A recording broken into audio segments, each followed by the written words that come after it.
আজকে তোমাদের যে বিষয়টা আমি আলোচনা করব, describe a large Arrow affair. Okay, মানে লর্চা অ্যারো অ্যাফেয়ার কি, লর্চা অ্যারো অ্যাফেয়ার কি বা লর্চা অ্যারো ঘটনা কি, এই টপিকটা পড়াবো তোমাদের DSE1 যে হিস্ট্রি অনার্সে তোমাদের 5th সেমিস্টারে। আমি বলেছিলাম যে সবার প্রথমে আমি DSE1 পেপারটা যেখানে চীনের ইতিহাস আছে সেই চীনের ইতিহাস পার্টটা শেষ করব। ওকে, তো লর্চা অ্যারো মানে অ্যাফেয়ারটা কি এটা একটু ভালো করে সবাই শুনবা। লর্চা অ্যারো ঘটনাটা কি ছিল দেখো। প্রথম ইঙ্গো চীন মানে ইংরেজদের সঙ্গে চীনদের যে যুদ্ধ হয়েছিল সেটা প্রথম ইঙ্গো চীন যুদ্ধ নামে পরিচিত।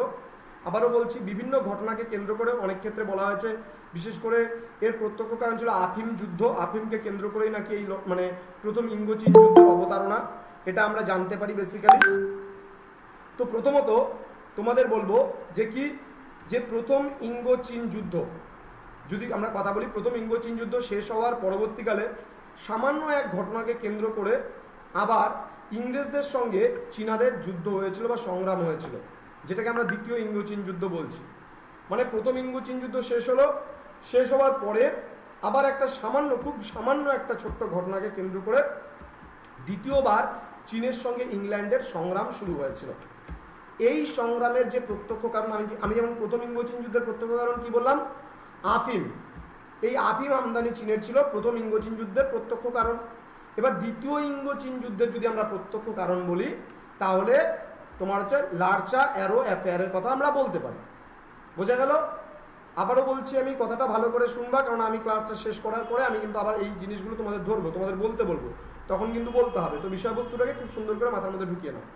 তাহলে প্রথম ইঙ্গো চীন যুদ্ধ শেষ হওয়ার পরবর্তীকালে সামান্য একটা ঘটনাকে কেন্দ্র করে ইংল্যান্ডের সঙ্গে চীনের কিন্তু দ্বিতীয়বার সংগ্রাম শুরু হয়েছিল। এই সংগ্রামের প্রত্যক্ষ কারণ আমরা যদি বলি, এই সংগ্রামের প্রত্যক্ষ কারণ ছিল লর্চা অ্যারো অ্যাফেয়ার। আর লর্চা অ্যারো কি ছিল এই জিনিসটা, এটা ছিল একটা জাহাজ। কাদের জাহাজ? এটা ছিল চীনা মালিকানার জাহাজ, মানে এই জাহাজটার মালিক ছিল চীনা, কিন্তু এটা এই জাহাজের রেজিস্ট্রেশন ছিল হংকংয়ের নামে। বোঝা গেল কি বললাম? তাহলে লর্চা অ্যারো নামে যে জাহাজটা ছিল, সেই জাহাজটা মানে তোমার হচ্ছে মালিকানা ছিল চীনের বা চীনা মালিকানা ছিল, এবং রেজিস্ট্রেশন ছিল কোথাকার, হংকংয়ের রেজিস্ট্রেশন ছিল। বোঝা গেল? তো 1856 খ্রিস্টাব্দে এই জাহাজটি বেআইনি ব্যবসায় লিপ্ত আছে, এই অভিযোগে কিন্তু চীনা কর্তৃপক্ষ জাহাজটিকে আটক করেছিল বা আটকে দিয়েছিল, এবং এই জাহাজের সমস্ত নাবিক যারা ছিল তাদেরকে কিন্তু বন্দি করে রাখা হয়েছিল।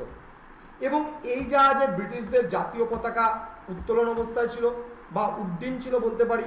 তো চীনারা ব্রিটিশদের এই জাতীয় পতাকাকে জাহাজ থেকে নামিয়ে দিয়েছিল। ক্যান্টনের ব্রিটিশ কনসাল ছিল নিযুক্ত, তার নাম ছিল হ্যারি পার্কাস। এই ঘটনাকে ইংরেজদের সার্বভৌমত্বের প্রতি এবং ব্রিটেনের মর্যাদা হানিকর বলে মনে করেছিল। এই ঘটনাকে কেন্দ্র করে চীনের সঙ্গে ইংরেজের যে ঝামেলা হয়েছিল বা যে যুদ্ধ হয়েছিল তা দ্বিতীয় ইঙ্গো চীন যুদ্ধ নামে পরিচিত। এবং এই যে ঘটনাটা ঘটেছিল, এই ঘটনাটাকে বলা হয় লার্চা অ্যারো অ্যাফেয়ার। খুব সহজভাবে মনে থাকবে বিষয়টা, প্রথম ইঙ্গো চীন যুদ্ধের পরবর্তীকালে সামান্য এক ঘটনাকে কেন্দ্র করে ইংরেজদের সঙ্গে চীনাদের আবার যুদ্ধ সংঘটিত হয়েছিল। এই ঘটনাটি ছিল লার্চা অ্যারো অ্যাফেয়ার। এবার এই যে লার্চা অ্যারো ছিল একটা জাহাজ, এই জাহাজের মালিকানা ছিল চীনা মালিকানাধীন, এবং এই জাহাজের রেজিস্ট্রেশন ছিল হংকংয়ে, এবং এই জাহাজটিকে চীনা কর্তৃপক্ষ আটক করেছিল, এবং এই জাহাজের সমস্ত নাবিককে কিন্তু গ্রেপ্তার করা হয়েছিল।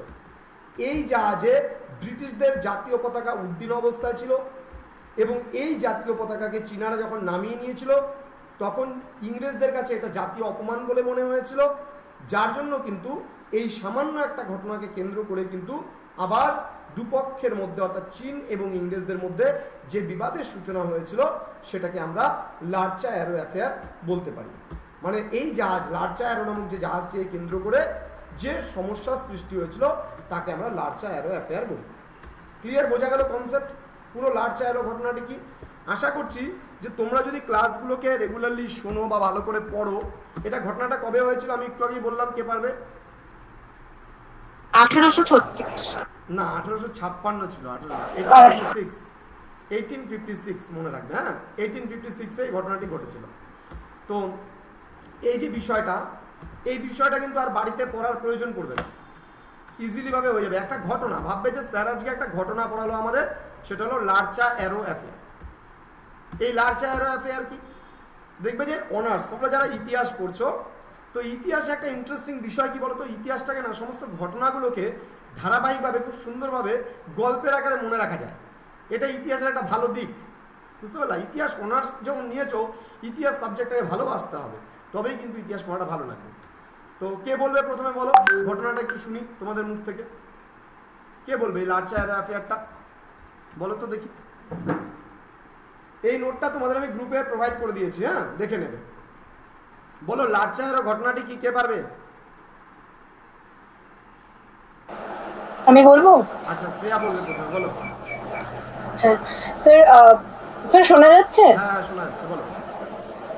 আচ্ছা, প্রথম ইঙ্গো-চীন যুদ্ধ যখন হয়েছিল আফিমকে কেন্দ্র করে, তার পরবর্তীকালে ইংল্যান্ড এবং চীনের মধ্যে একটা যুদ্ধ সংগঠিত হয়েছিল সামান্য একটা ঘটনাকে কেন্দ্র করে, যাকে বলা হচ্ছে লার্চা অ্যারো অ্যাফেয়ার। এবং এটার যে এই ঘটনাটা শুরু হয় যখন একটি জাহাজ ছিল, লার্চা অ্যাফেয়ার নামে একটি জাহাজ। এই জাহাজটা আসলে ছিল চীনা মালিকানার অধীনে। লার্চা অ্যারো, হ্যাঁ সরি লর্চা অ্যারো, অ্যারো। লর্চা, ওকে ওকে।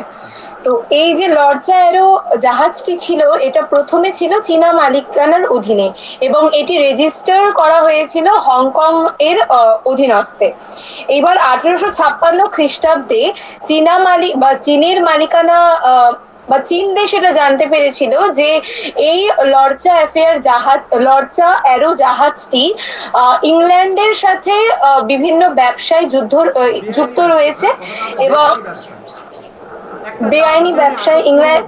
ভালো করে বুঝবে এই জায়গাটা, একটা জাহাজকে আমি আটক করবো কেন, ওটা একটা বেআইনি ব্যবসার সঙ্গে জড়িত আছে, যার জন্য আমি সেটাকে আটক করতে পারবো।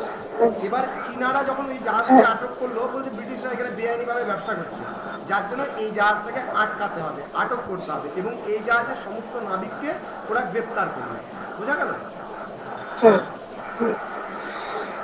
তো এই যে লর্চা অ্যারো জাহাজটি রয়েছে, চীন দেশ এটা জানতে পারলো যে এই জাহাজটি নাকি বেআইনি ভাবে ইংল্যান্ডের সাথে ব্যবসায় নিযুক্ত রয়েছে, যা চীন দেশের মর্যাদা হানি করছে। এবং এই জাহাজটিতে দেখা যায় যে ব্রিটিশদের পতাকা সে সময় উত্তোলন করা হয়েছিল, যেটা পরবর্তীকালে চীন দেশ এই জাহাজটিকে নিষেধ করে দিয়েছিল এবং জাহাজটি থেকে ব্রিটিশদের পতাকা নামিয়ে দিয়েছিল, যার ফলস্বরূপ ইংল্যান্ডরা মনে করেছিল যে এটা তাদের জাতীয় মর্যাদার হানি করছে, যার ফলে পরবর্তীকালে এদের মধ্যে ইংল্যান্ড এবং চীনের মধ্যে 1856 খ্রিস্টাব্দে এই ঘটনাকে কেন্দ্র করে লার্চা অ্যারো অ্যাফেয়ার যুদ্ধটি হয়েছিল। লার্চা অ্যারো দ্বিতীয় ইঙ্গো-চীন যুদ্ধ। প্রত্যক্ষ কারণ, দ্বিতীয় ইঙ্গো-চীন যুদ্ধের প্রত্যক্ষ কারণ। বলো সঞ্চিতা, একটু শুনি। হ্যাঁ, প্রথম ইঙ্গো-চীন যুদ্ধের পরে ইংরেজদের সাথে চীনাদের আবার একটি যুদ্ধ সংঘটিত হয়েছিল একটি ছোট্ট ঘটনাকে কেন্দ্র করে, যেটা হলো লর্চা অ্যারো অ্যাফেয়ার। এই লর্চা অ্যারো অ্যাফেয়ারটা হলো, এটা একটি জাহাজ যেটি ছিল চীনাদের অধীনে, কিন্তু এর নাম রেজিস্টার হয়েছিল হংকং এর সাথে। তো এই জাহাজটি বেশ কিছু বেআইনি ব্যবসা চালাতো এবং তারা ব্রিটিশদের পতাকা নামিয়ে দেয়, যার ফলে ইংল্যান্ডের বাসীরা মনে করে যে এটা তাদের কাছে অত্যন্ত অপমানজনক। সেই জন্য তারা যেই যুদ্ধটা সংঘটিত হয় সেটি লর্চা অ্যারো অ্যাফেয়ার মানে বলা যায় সেটা। ওকে, ভেরি গুড। সংক্ষেপে জিস্ট করে বললে, মানে মনে রাখার বিষয়টা তোমার সবচেয়ে বড়, হ্যাঁ ইম্পর্টেন্ট, যে কি পড়ালো স্যার, এটা যদি তোমার মাথায় না ঢুকে, অ্যাকচুয়ালি যে তুমি বলতে পারছো না, তার মানে কি তোমার মাথায় ঢুকেছে এটা, যার জন্য তোমরা বলতে পারছো। যদি আজকে না ঢুকতো মাথার মধ্যে, তাহলে কিন্তু বেরোতো না। আর আমরা যতক্ষণ মানে তোমাদের মধ্যে থেকে আউটপুট যতক্ষণ ধরে না হবে, ততক্ষণ পর্যন্ত মনে হবে যে ক্লাসটা সার্থক হলো না। তাহলে ইনপুট তো আমি দিচ্ছি, বাট আউটপুটে যে তোমরা বের করছো কি যে বলছো, মানে প্রসঙ্গটা এখন লাইভ ক্লাস চলছে, এবং এই লাইভ ক্লাসে যে তোমরা বলছো, এটা অনেক বড় তোমাদের কাছে পাওনা আমার বলতে পারো।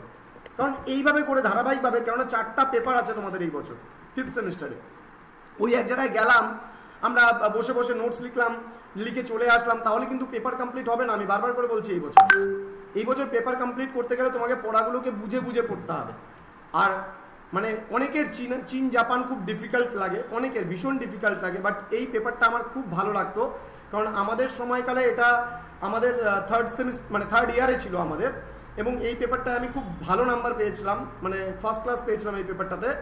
তো যাই হোক, খুব ভালো লাগে আমাকে চীন জাপান পড়াতেও ভীষণ ভালো লাগে, খুব ইন্টারেস্টিং পেপার আর খুব স্কোরিং পেপার। এমন না যে স্কোরিং না, ঘটনাগুলো খুব সহজ, খালি দু একটা নামগুলো একটু কঠিন আসবে। হ্যাঁ, মনে করো সানিয়াত সেন, চিয়াং কাই শেক, এই নামগুলো মনে রাখা একটু ডিফিকাল্ট হবে, তবে বেশি না, হয়তো ম্যাক্সিমাম তোমাকে গোটা মানে পেপারে হয়তো 100টা নতুন নাম তোমাকে পড়তে হবে। আমরা এতদিনে যেমন এই বছর বিশেষ করে আমরা টোটাল 1.5 থেকে 2000 ছাত্রছাত্রী আমাদের কাছে অনলাইনে পড়লো, পাস অনার্স মানে মিলে 2000-এর কাছাকাছি হবে, কম হবে না। তাহলে এই যে এত স্টুডেন্টের সঙ্গে পরিচয়, হ্যাঁ এত স্টুডেন্টের নাম মনে রাখা, রেজিস্টারে রাখা, সবার তো নাম মনে থাকে না, তবে ম্যাক্সিমামটা তো মনে থাকছে। তাহলে এটা কয় মাসের মধ্যে? সামান্য 5 থেকে 6 মাসের মধ্যে। তো তোমাদের 100টার মতো নাম হয়তো চীনে নতুন করে মনে রাখতে হবে, নতুন করে আসবে সেই বিষয়গুলো। এছাড়া কোনো কঠিনত্বের কিছু নেই, একেবারে সামান্য ঘটনা, সামান্য স্ট্রাকচারগুলো পড়তে হবে, দেবে পড়াগুলো খুব ইজি লাগবে। বৃষ্টি বলো একটু শুনি, সাউন্ড আসছে না বৃষ্টি। স্যার একবার পড়তে হবে আমাকে। কেন পড়তে হবে? চেষ্টা করো।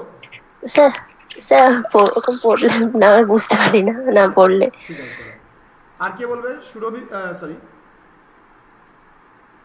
সর্বদি কে আছে?